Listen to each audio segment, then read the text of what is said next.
How's it going, people? Ginyard here. Let's talk about Ubisoft ignoring the Splinter Cell series. So at this past E3, Ubisoft revealed this whack-ass Tom Clancy mobile game, and within that mobile game, it's shown that Sam Fisher was a playable character, which got me thinking, damn, it's been a long-ass time since we got in a Splinter Cell game.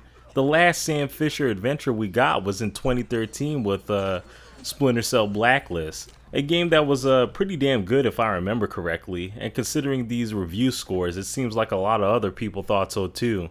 So it kind of begs the question why Ubisoft isn't working on this series anymore, especially considering the fact that Splinter Cell is one of their flagship franchises. Well, I ain't no journalist and I don't work for Ubisoft, so people like me can only go with what those people say. And according to Ubisoft CEO, I hope I don't fuck this up. Yves Guillemot? I think that's how you pronounce it. Anyway, according to this guy, they wanted to do something different with the series, and apparently last time they worked on a Splinter Cell game, fans gave them a bunch of pressure. However, Yves did say that there are some people taking care of the franchise, whatever the hell that means. Obviously, I have no idea if he's telling the truth or not, but in this interview he did with IGN, it sounds like he's telling the truth. But you know, he's a CEO, so he's not going to give us the full picture and he's going to be very careful with his words. I have no solid evidence for this next claim, but I feel like the real reason Ubisoft's been hesitant with the Splinter Cell series is frankly because they don't give a damn about short linear games anymore. I mean, when was the last Rayman game? 2013 also? Since then, Ubisoft's been pretty laser focused on making these big ass open world games. That's kind of been their MO for the past couple of years, and they've been pretty transparent about it.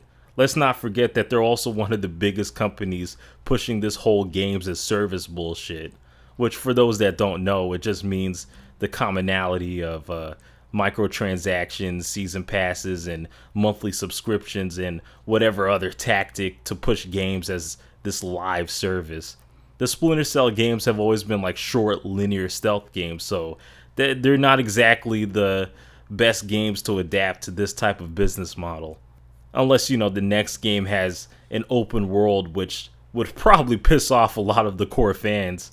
But then again, the Metal Gear Solid series went open world with the Phantom Pain, and a lot of fans seem to be fond with that game, so. Speaking of Metal Gear Solid, isn't it ironic that in Ghost Recon Wildlands, Ubisoft briefly pays homage to Snake and the Metal Gear Solid series with Sam Fisher when the Splinter Cell series is just as dead? To be fair, at least Ubisoft hasn't attempted a Splinter Cell Survive, thank Lord. But going back to the whole open world thing, I can't speak for other fans, but I wouldn't totally be against an open world Splinter Cell game. Of course, I would prefer if they didn't, but if they do, I would hope that they would do it right and not just implement the usual Ubisoft formula. You guys know exactly what I'm talking about. You know, liberating settlements, doing a whole bunch of, you know, tedious side quests for a bunch of people you don't care about. You know, there's nothing wrong with those type of side quests inherently, but I don't think a Splinter Cell game needs that type of stuff.